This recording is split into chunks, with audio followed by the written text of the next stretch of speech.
देखो बच्चों, अपन पढ़ेंगे चंद्रसेन के बारे में।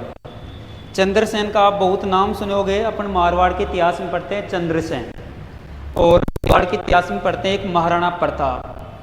दोनों ही बहुत बड़े प्रतापी शासक हुए थे। मेवाड़ में महाराणा प्रताप एक बहुत बड़ा प्रतापी शासक था, और मारवाड़ में चंद्रसेन नाम का कोई शासक हुआ था, वो बहुत बड़ा प्रतापी शासक था। आज उस चंद्रसेन के बारे में अपन पढ़ेंगे कि चंद्रसेन का जीवन काल कैसा था, चंद्रसेन ने अपने जीवन में किस प्रकार संघर्ष किया था। देखो चंद्रसेन,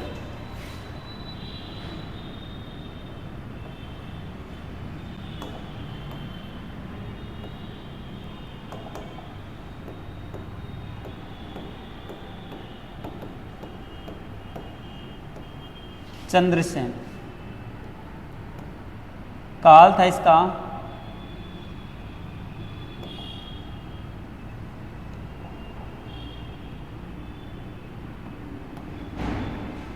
1562 से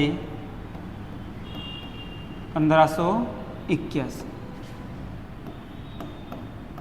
राव चंद्रसेन,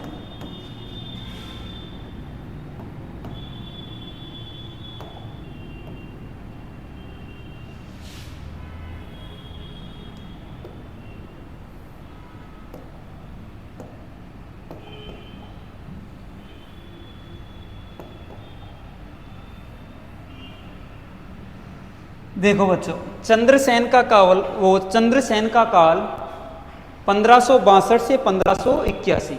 चंद्रसेन ने मारवाड़ के ऊपर शासन 1562 से 1581 तक किया था।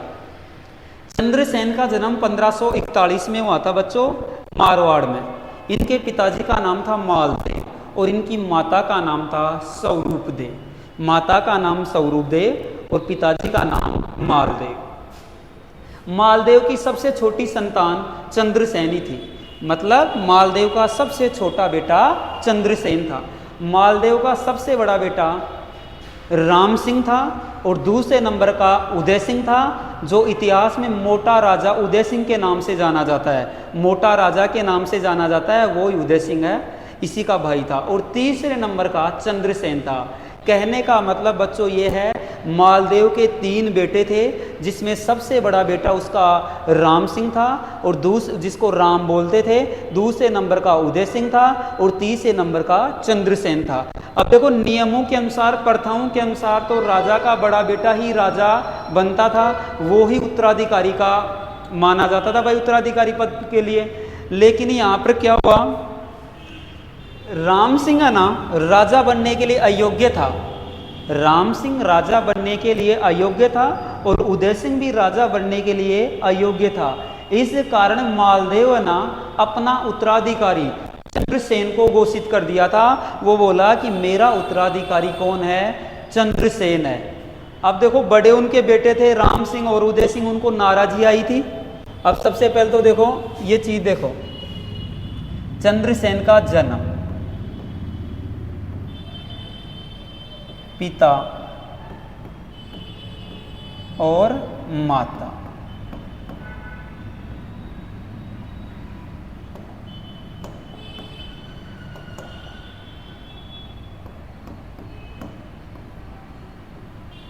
चंद्रसेन का जन्म बच्चों 1541 ईस्वी में हुआ।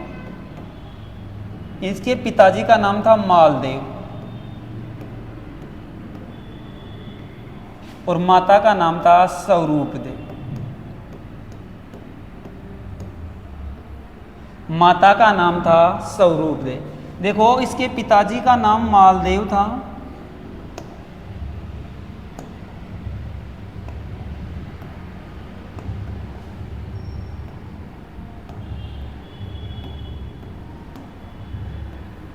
मालदेव के 3 बेटे थे बच्चों। सबसे बड़ा बेटा इसका राम था और दूसरे नंबर का बेटा इसका उदय सिंह था। दूसरे नंबर का बेटा इसका उदय सिंह था और तीसरे नंबर का बेटा बच्चों चंद्रसेन था। देखो, सबसे बड़ा बेटा राम और दूसरे नंबर पर उदय सिंह और तीसरे नंबर पर चंद्रसेन। देखो नियम और प्रथाओं के अनुसार ये प्रथा प्रचलित थी कि मतलब राजा का बड़ा बेटा ही राजा बनेगा, वो ही उसका उत्तराधिकारी माना जाएगा।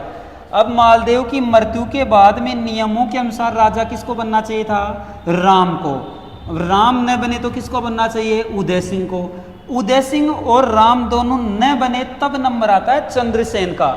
लेकिन मालदेव किसको उत्तराधिकारी घोषित करता है? चंद्रसेन को, क्योंकि राम और उदय सिंह दोनों राजा बनने के लिए अयोग्य थे। समझ में आ गई बात? अब देखो बच्चों, जब चंद्रसेन राजा बनता है वहां का 1562 में, तब उनके भाइयों के बीच में लड़ाई हो जाती है। उत्तराधिकारी का युद्ध भी एक तरीके से अपन बोल सकते हैं। अब ये युद्ध किन किन के मध्य हुआ था बच्चों? बहुत फेमस युद्ध था, अच्छे से याद रखना। 1562 में, 1562 की बात है। एक साइड में चंद्रसेन था और दूसरी तरफ चंद्रसेन का बीच वाला भाई उदय सिंह था। ये युद्ध लोहावट नामक स्थान पर हुआ था। लोहावट, ये लोहावट बच्चों जोधपुर में, लोहावट जोधपुर में। तो राव चंद्रसेन और उदय सिंह के मध्य 1562 में लोहावट का युद्ध हुआ। इस लोहावट के युद्ध में चंद्रसेन की विजय हुई। आपको पता होना चाहिए भाई ये युद्ध क्यों हुआ। युद्ध देखो, उदय सिंह बोला कि मैं राजा बनूंगा, और राजा कौन बन गया था यहाँ पर? चंद्रसेन। इस कारण दोनों भाइयों के बीच में क्या हो गई थी? लड़ाई हो गई थी उत्तराधिकारी के पद को लेकर। और यह युद्ध लोहावट नामक स्थान पर हुआ। यह लोहावट स्थान जोधपुर में है, इस कारण इस युद्ध का नाम लोहावट का युद्ध पड़ा। तो लोहावट का युद्ध 1562 में मालदेव और चंद्रसेन के मध्य, इस युद्ध में विजय हुई थी चंद्रसेन की। बच्चों इस युद्ध में विजय किसकी हुई? चंद्रसेन की। लोहावट के युद्ध में कौन जीता था? चंद्रसेन जीता था। अब ये राम सिंह है ना, अकबर के पास चला गया था। जब चंद्रसेन मारवाड़ का राजा था, उस समय इसके समकालीन बच्चों दिल्ली का शासक कौन था? अकबर। देखो इनकी एक पूरी रामायण महाभारत बताने से पहले मैं चंद्रसेन के आपको उपनाम बताऊं। चंद्रसेन किस किस नाम से जाना जाता था?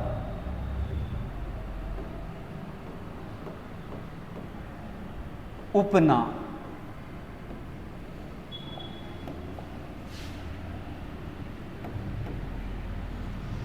चंद्रसेन के उपनाम देखो बच्चों,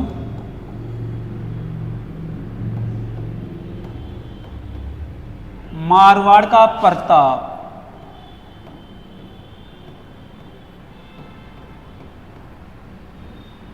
मारवाड़ का प्रताप,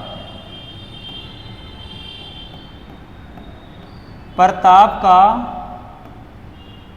अग्रगामी, मारवाड़ का भूला बिसरा राजा,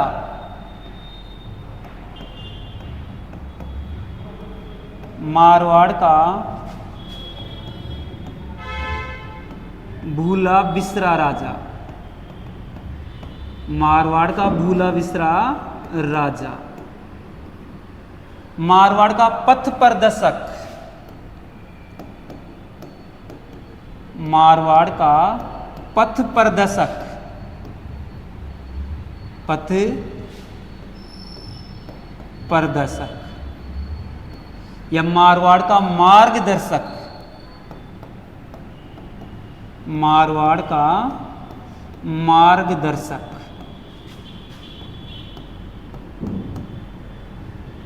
ये चंद्रसेन के उपनाम है भाई।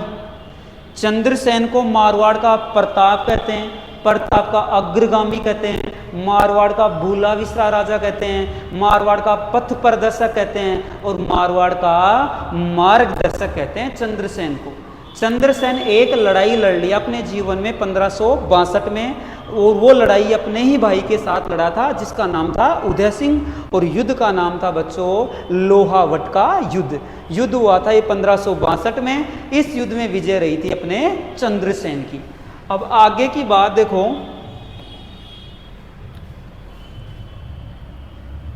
देखो 1570 में नागौर दरबार लगा।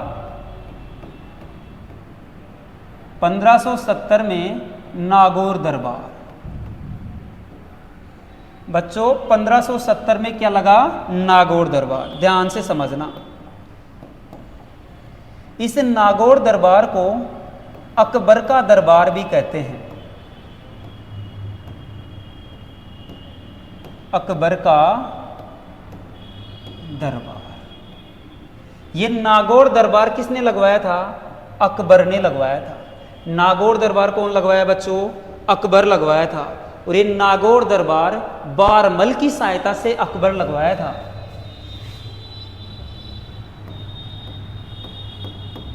नागौर दरबार बारमल की सहायता से, नागौर दरबार बारमल की सहायता से, बारमल की सहायता से अकबर लगवाया। अकबर लगवाया। अब क्यों लगवाया था? नागौर दरबार लगवाने के पीछे उसका क्या कारण था? राजपूत राजाओं से अधिकार अधीनता स्वीकार करवाना। राजपूत राजाओं से बच्चों अधीनता स्वीकार करवाने के लिए अकबर एक दरबार लगवाया था। उस दरबार का नाम था नागौर का दरबार। क्योंकि यह दरबार नागौर में लगा था, इस कारण इस दरबार का नाम बच्चों नागौर का दरबार पड़ गया था। और यह दरबार जयपुर के शासक बारमल की सहायता से लगाया था, जो जयपुर का राजा था कछावा राजवंश का। इस शासक की सहायता से यह दरबार लगा था नागौर में। उद्देश्य, दरबार का उद्देश्य राजपूत राजाओं से अधीनता स्वीकार करवाना। राजपूत राजाओं से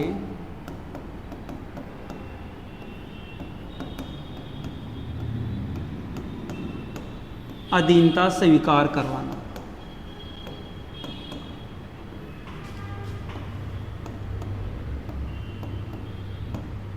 ये इसका प्रमुख उद्देश्य था।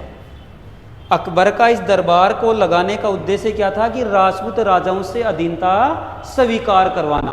अब देखो इस नागौर दरबार में, इस नागौर दरबार में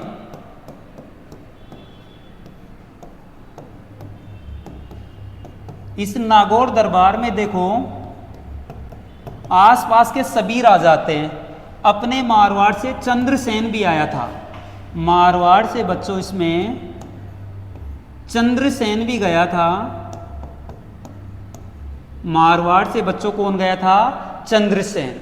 और जयपुर से अपना ये भारमल तो गया ही था। हाड़ौती से सुरजन हाड़ा था। हाड़ौती से बच्चों सुरजन हाड़ा था।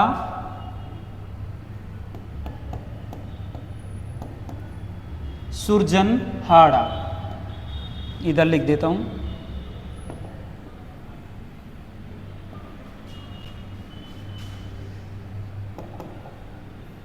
हाड़ौती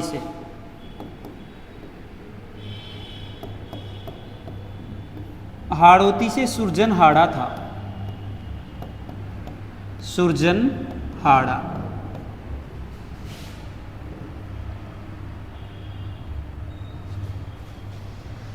और जैसलमेर से हरदाय बाटी था।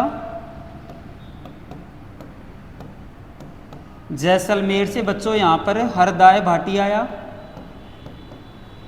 हरदाय भाटी। बीकानेर से कल्याणमल आया था। बीकानेर से आया था यहां कल्याणमल।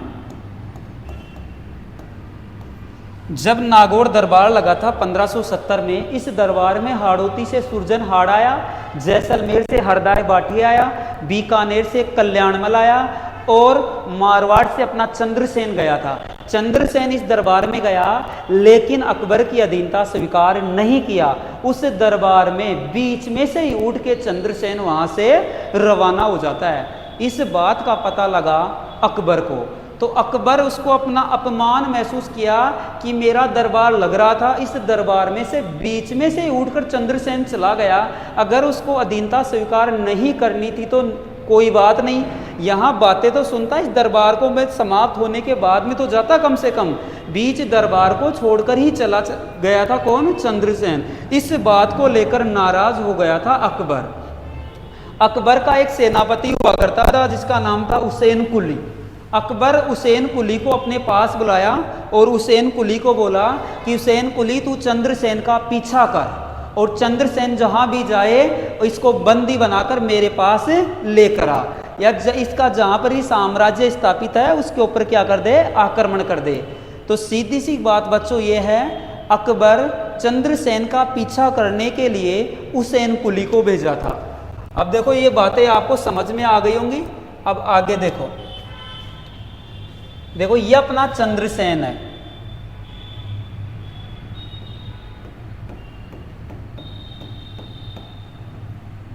चंद्रसेन, और चंद्रसेन का पीछा कौन कर रहा है? हुसैन कुली।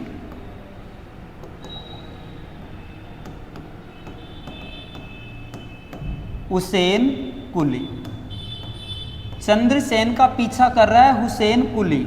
चंद्रसेन हुसैन कुली को पीछे आते देख बद्राजून की पहाड़ियों में भाग जाता है। बच्चों चंद्रसेन कहाँ भागता है? बद्राजून। और ये बद्राजून की पहाड़ियाँ है ना जालोर में, बद्राजून की पहाड़ियों में भाग जाता है। बद्राजून की पहाड़ियों में भाग गया। अब हुसैन कुली पीछा करता करता बद्राजून भी पहुंच जाता है।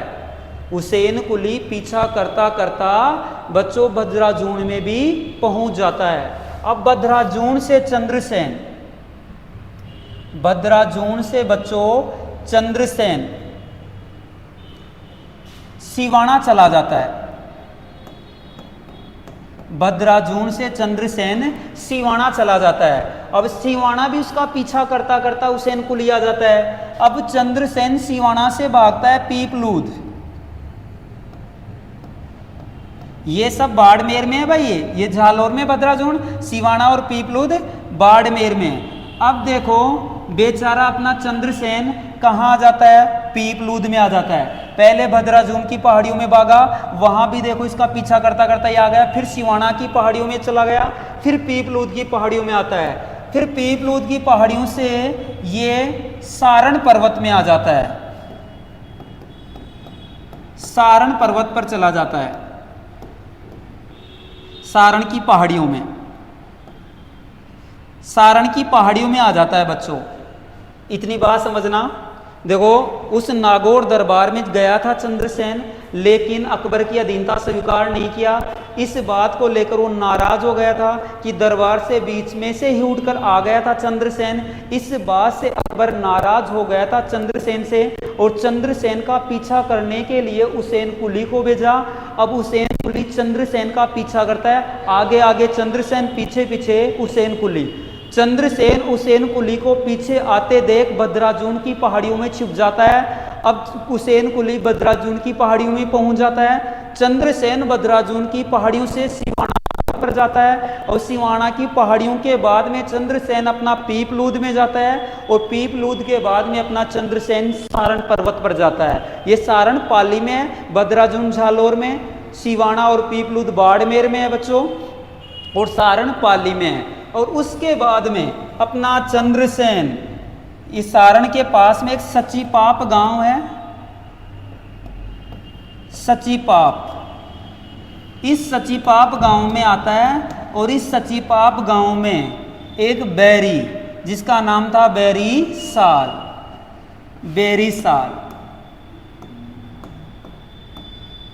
बैरी साल के द्वारा जहर दे दिया जाता है। बैरी साल के द्वारा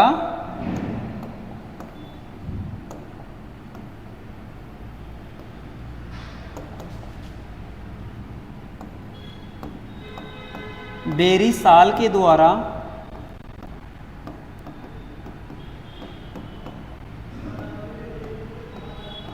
जहर दिया जाता है।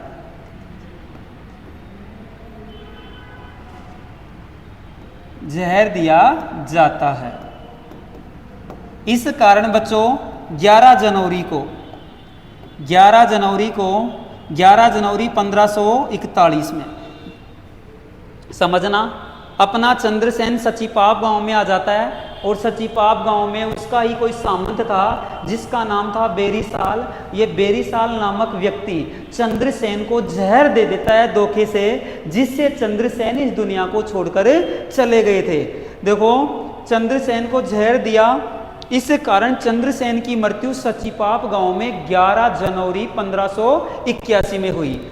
चंद्रसेन की मृत्यु 11 जनवरी 1581 में सचीपाप गांव में हुई। किसके द्वारा? जहर देने के कारण बच्चों, बेरीसाल के द्वारा जहर देने के कारण चंद्रसेन इस दुनिया को छोड़कर चले जाते हैं। चंद्रसेन देखो अपने जीवन में अकबर की अधीनता स्वीकार नहीं की। चंद्रसेन दुनिया को ही छोड़ चले गए थे, लेकिन अकबर के सामने नहीं झुके।